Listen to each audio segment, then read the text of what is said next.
Here we have DarthStrider in the SuperPershing and Konzo in the other tanks that will be fighting against the SuperPershing.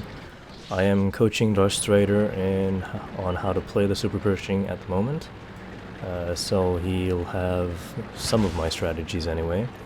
And as you can see, Konzo has flanked around. So this is a medium distance encounter, which is not a very great idea for the medium tank. However, the VK3001P is not incredibly fast, and it's not great at circling other tanks. But Konzo's trying his best. We can see that Konzo is coming in, and he's going to close the distance. However, DarthStrider, or I'll just call him Strider from now on, he manages to get a second hit in and, well, deal quite a lot of damage to a tier 6 medium tank.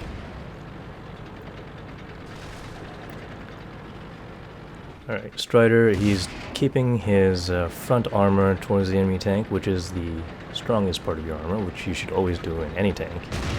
And, well, it looks like he's firing HE now. Probably toying with Konzo at the moment, because he is he's a pretty big tank right now. And right, so Konzo decided to start tracking the SuperPershing, which is actually a valid tactic that you can do to get around him. However, we are playing with no use of consumables at the moment. We don't really want to waste 3,000 credits for training battles anyway.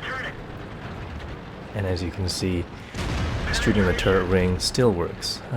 I think he's using the 75mm. I think Konzo is using the 75mm cannon, which has 150mm of penetration at the moment. It's not a bad idea, actually. And you can see Konzo's aiming at the commander's hatch, and the commander actually got hit. However, he gets taken out. Now we have SuperPershing versus SuperPershing. It should be an interesting battle as, well, they're both slow. They both have a relatively low penetration cannons compared to other tier 8 tanks. And, well, spaced armor to contend with, so let's see how they duke it out. Strider is taking the initiative by firing. I guess it's all down to luck at this point, whether he hits Konzo or not on the move like that. Konzo manages a bounce on his commander's hatch, while Strider moves forward towards some cover. Alright, well, they both approach the cover, and aha, so Strider has managed to track Konzo in a compromising position. What's this? Konzo switched to HE to, I don't know, get some damage in, I suppose.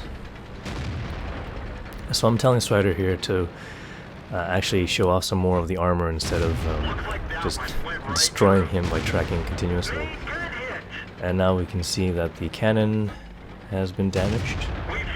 Although at close range you're still going to be able to hit fairly well. So a little bit of strategy for Konzo would have been to actually reverse out of there, keep his front armor pointing at Strider, and try to use the distance to throw off the aim because the cannon is damaged.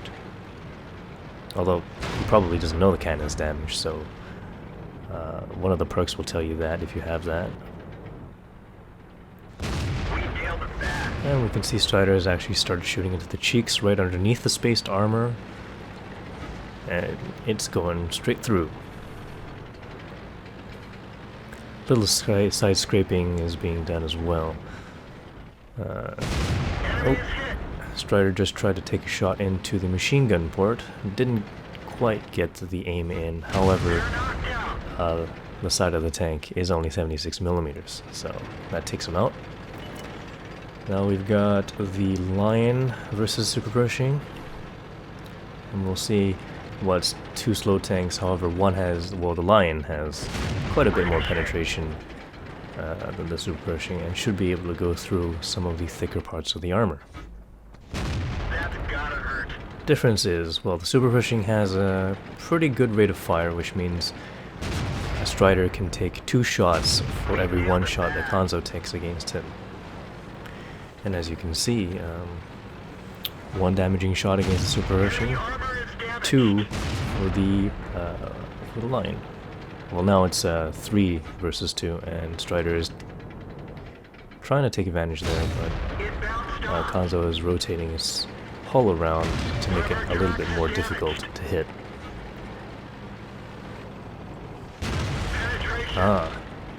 Strider's managed to track on the line, and really it's a viable tactic for any slow tank to track them and then make fun of them, which is why you should always have a 100% repair crew. It's always great to repair your tracks within, I don't know, 5 to 3 seconds. 3 seconds I think is if you have the toolbox at the same time. And as you can see, Strider's down to a little bit more than a third of his health. Now it's IS-3 versus SuperPershing. You can see that Strider is always taking a shot in just for luck.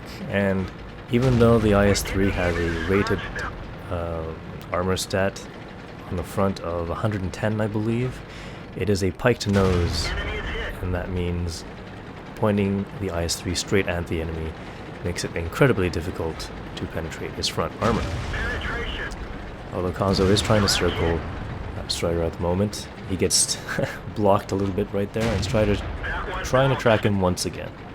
Didn't quite manage it this time around, and now Konzo is being incredibly aggressive with the IS-3, which is exactly what you should be doing with it anyway. However, he is getting a bit stuck right there on some of the terrain. Well, both of them are. Alright, now the side armors, well, a little bit of fancy maneuvering there, and Strider manages to set the IS-3 on fire. Haven't really seen that happen too many times. However, you can see that because of the higher rate of fire, tracking enemy tanks in compromising positions is a good way to go. As long as they don't have repair kits or incredibly fast repair crew. There we go, taking down an IS-3 and a SuperPershing, 1-on-1. Alright, so we can see that the SuperPershing works quite well at long ranges, at least the spaced armor does. And although the cannon has a really low penetration, you can hold a stock of premium rounds, and since it's a premium vehicle, you should be able to make back or at least even out your credit earnings when firing premium rounds. The main problem is the .38 accuracy of the SuperPershing, which means there are plenty of German tanks that can snipe out your weak points at range. So, SuperPershing actually works quite well in a city as long as you are able to protect your weak points. Obviously, shaking your turret around and rotating your hull at the same time prevents enemy players from actually aiming into your weak points as easily. However, there is, of course, luck involved. They can just fire and then hit you anyway. They could be firing premium at you, which is what some people are doing. HE, of course, they don't really have to aim their HE cannons at you, so they'll do about 300 damage if they're using a 152mm cannon that the Russian Su-152 employs, as well as the KV-2. Hopefully this video helps SuperPershing drivers brawl a little bit better in close quarters combat. Obviously you're not expected to win every brawl against an IS-3, which is actually an incredibly good brawling heavy tank. And there are, of course, other tanks as well that do this quite well. Tier 9 tanks, well, it's really... if you have other players assisting you, you can't really take on a tier 9 tank by yourself unless he's a complete and utter useless driver that has reached tier 9 by playing 10,000 games with, I don't know. I've seen some of those guys around though, so yeah, you may find some around that you could just utterly destroy with a SuperPershing. Thanks for watching, please press that like button and leave some comments. I'll see you in future videos.